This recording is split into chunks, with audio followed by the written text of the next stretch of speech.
రోజు మనం రకరకాల టిఫిన్ ఐటమ్స్ చూస్తూ ఉంటాం. అందులో మనకు నచ్చినవి తింటూ ఉంటాం. కొన్ని మన ఇంట్లో చేసుకుంటే, కొన్ని మన బయట కొనుక్కొచ్చుకొని తింటూ ఉంటాం. ఈ టిఫిన్ ఐటమ్స్‌లో ఎక్కువ మంది చేసుకునేవి, ఎక్కువ మంది తినేవి ఏంటో తెలుసా? ఇడ్లీ అండి. ఈ ఇడ్లీలని రకరకాల చట్నీలతో తినవచ్చు, సాంబార్‌తో కూడా తినవచ్చు. చాలా టేస్టీగా వెంటనే జీర్ణం అవుతుంది. అయితే మనం ఇంట్లో ఇడ్లీ ప్రిపేర్ చేస్తే పిల్లలు మాత్రం ఖచ్చితంగా మమ్మీ ఈరోజు కూడా ఇడ్లీయేనా, ఏం తినము అని అంటారు. అందుకే ఈరోజు నేను ఈ వీడియోలో చూపించిపోయేది రెగ్యులర్గా మీరు చేసుకున్న సాధారణ ఇడ్లీ కాదండి, క్యారెట్ ఇడ్లీ. ఈ క్యారెట్ ఇడ్లీ తయారు చేసుకోవడానికి ఏమేం కావాలో, ఎలా ప్రిపేర్ చేసుకోవాలో మరి చూద్దామా? ఇప్పుడు మనం క్యారెట్ పేస్ట్ తయారు చేసుకోవాలి.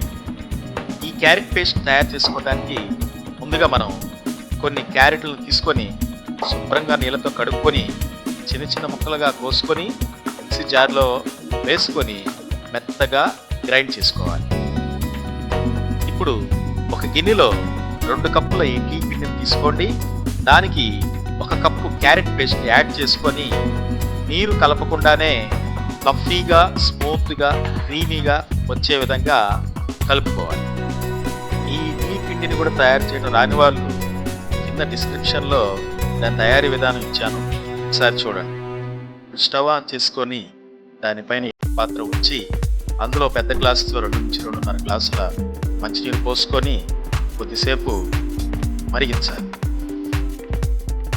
ఇప్పుడు ఇడ్లీ పాత్రలలో కొంచెం తడి అద్దుకొని, లేదంటే ఆయిల్ అయినా అద్దుకొని, లేదంటే క్లాత్ని వేసుకొని, తడి క్లాత్ని వేసుకొని ఈ ఇడ్లీ పిండిని అందులో వేసుకొని ఆ స్టీమర్లో ఇడ్లీ పాత్రలన్నీ ఉంచి మూత పెట్టి 5 నుంచి 10 నిమిషాలు ఉడికించాలి. అంతేనండి, మన క్యారెట్ ఇడ్లీ రెడీ అవుతుంది. ఇప్పుడు ఈ క్యారెట్ ఇడ్లీని ఒక ప్లేట్లోకి తీసుకొని చక్కగా కొబ్బరి చట్నీతో కానీ, పల్లీ చట్నీతో కానీ, అల్లం చట్నీతో కానీ, సాంబార్తో కానీ సర్వ్ చేసుకోవచ్చు. నెయ్యిని కూడా కొంచెం యాడ్ చేసుకొని తింటే ఉంటుందండి అమోఘం.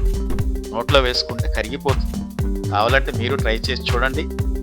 నేను ఈ వీడియోలో చూపించిన విధంగా మీరు కూడా క్యారెట్ ఇడ్లీని తయారు చేసుకొని మీ పిల్లలకి తినిపిస్తారని ఆశిస్తున్నాను. ఈ వీడియో కనుక మీకు నచ్చినట్లయితే ప్లీజ్ లైక్ చేయండి, షేర్ చేయండి, సబ్స్క్రైబ్ చేయండి. Thank you for watching.